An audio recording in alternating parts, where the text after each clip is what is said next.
10 जून कक्षा द्वादश विषय सामान्य हिंदी नौका विहार। भैया बहनों, आप लोगों ने भी कहीं न कहीं नौका विहार किया होगा। जो नाव पर जिन्होंने यात्रा की है वे उस नाव पर की गई यात्रा का चित्र अपने सामने प्रस्तुत करें। उस चित्र को ध्यान में रखते हुए यदि पढ़ेंगे तो वास्तव में इस नौका विहार शीर्षक का वास्तविक लाभ उन्हें प्राप्त हो सकेगा।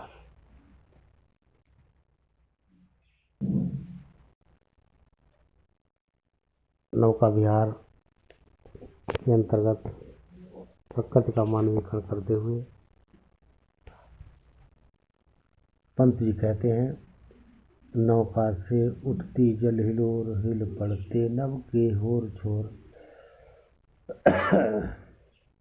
विस्फारित नयनों से निश्चल कुछ खोज रहे चल तारक दल। ज्योतित कर नभ का अंतस्थल, जिनके लघु दीपों को चंचल अंचल की ओट किए अविरल।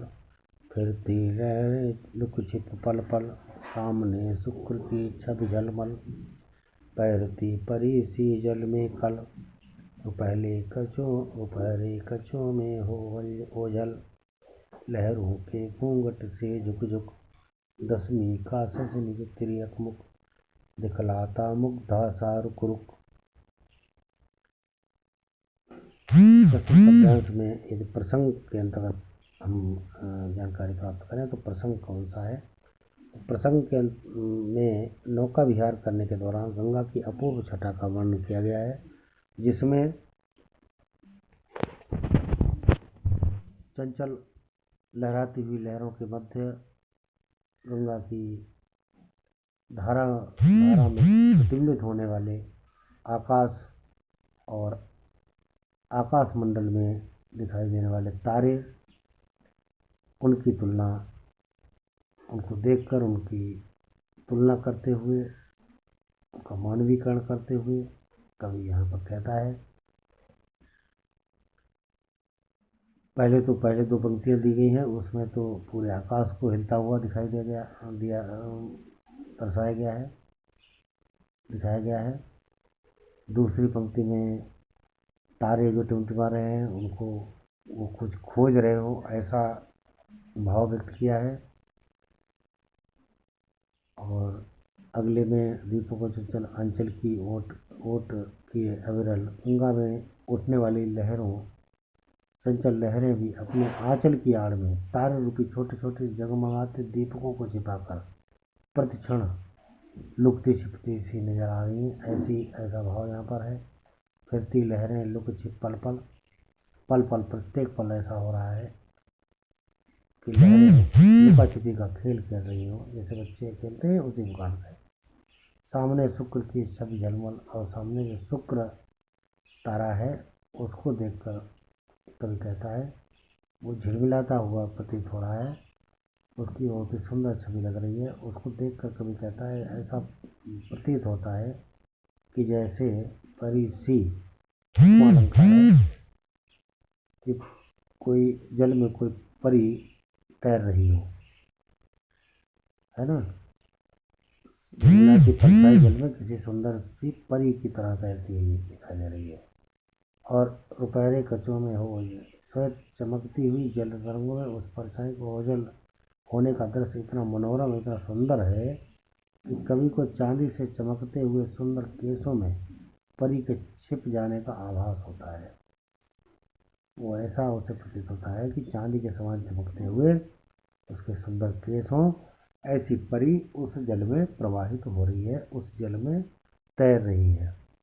लहरों में घूंघट से झुक झुक दसवीं का सस तिर्यक निज तिर्यक हो। और दसवीं का चांद जो है, जो कि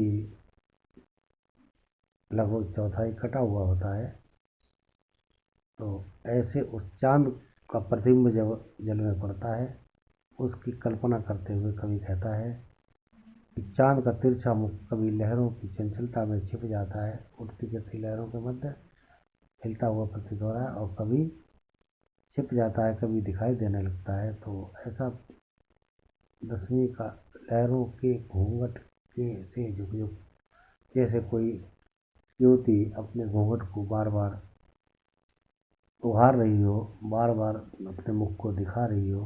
तो ऐसा नायिका अपने मुख को कभी घूंघट में छिपा लेती है और कभी उसे बाहर कर देती है। ऐसा भाव यहाँ पर व्यक्त किया है। नौका से उठती जलील और व्याख्या करेंगे। गंगा में नौका विहार करते हुए कवि पंत जी कहते हैं कि नौका चलने के कारण जल में तरंगें उठती हैं, लहरें उठ रही हैं। उन उठती हुई लहरों में जब आकाश प्रतिबिंबित हो रहा है तो आकाश भी हिलता हुआ, आकाश की ओर छोर माने पूरा आकाश हिलता हुआ दिखाई दे रहा है। छोर से इस छोर से उस छोर तक, और छोर का अर्थ है तो वह ऐसा दिखाई दे रहा है कि मानो पूरा आकाश इस छोर से उस छोर तक हिल रहा हो, कंपित हो रहा हो।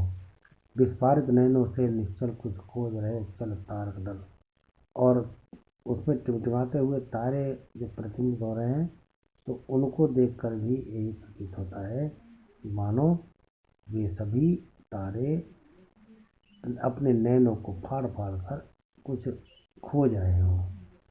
ज्योतित कर नव का स्थल, आकाश के तल को प्रकाशित कर कुछ खोज रहे हैं, उनका कुछ खो गया है जिसे वह ढूंढ रहे हैं।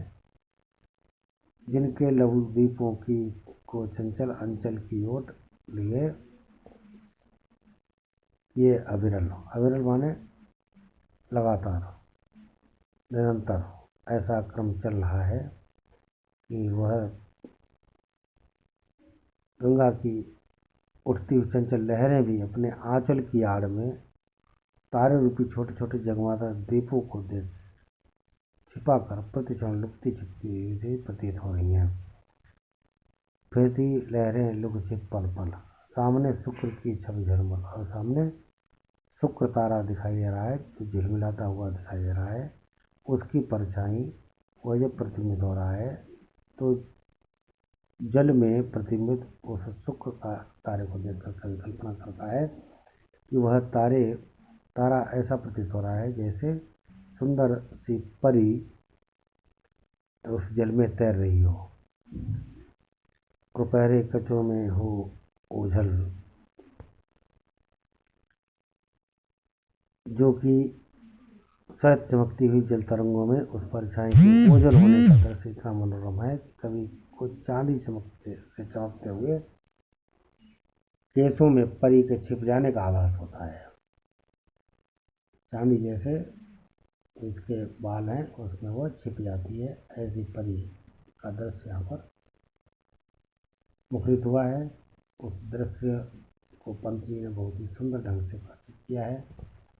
लहरों के घूंघट से झुक दसवीं का ससिनिज त्रियक मुख, और दसवीं का चांद जो कि चौथाई कटा हुआ है उसको देखकर ऐसा प्रतीत होता है क्योंकि वो जल में प्रतिबिंबित होता है और बार बार लहरों के मध्य छिप जाता है और बार बार दिखाई देता है।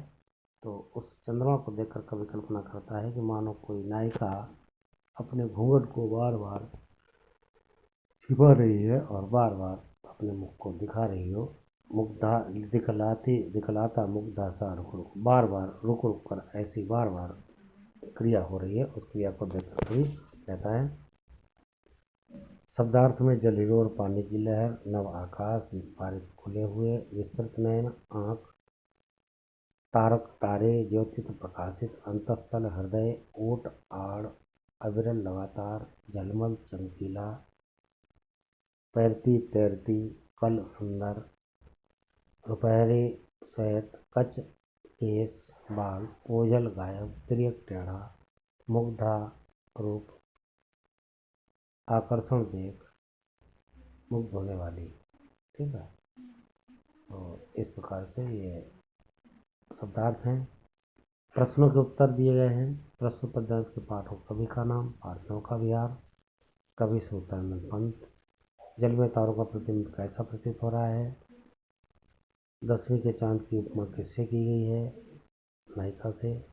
घूंघट ओढ़े हुए हुई नायिका से तुलना की गई है। शुक्र तारे के झिलमिलाती हुई परछाई कैसी प्रतीत हो रही है? परी के समान प्रतीत हो रही है। तैरती परी सी जल में कल पंक्ति में कौन सा अलंकार है? तो उपमा अलंकार होगा। तैरती परी सी दिया गया है यहाँ पर, ठीक है। जल में तारों का प्रतिबिंब कैसा प्रतीत हो रहा है? ऊपर दिया है। विस्फारित नैनों से निश्चल कुछ खोज रहे हो तारक दल, ज्योतित करनव का अंतस्थल। इसकी व्याख्या कर देंगे, हो जाएगा। मानो तारे कुछ अपनी आंखें फाड़ फाड़ कर कुछ खोज रहे हो, ऐसा प्रतीत हो रहा है, ठीक। तो ये व्याख्या हो जाएगी। और कहीं पर कोई बात समझ में ना आई हो तो आप लोग पूछ सकते हैं, जानकारी प्राप्त कर सकते हैं, ठीक है। धन्यवाद।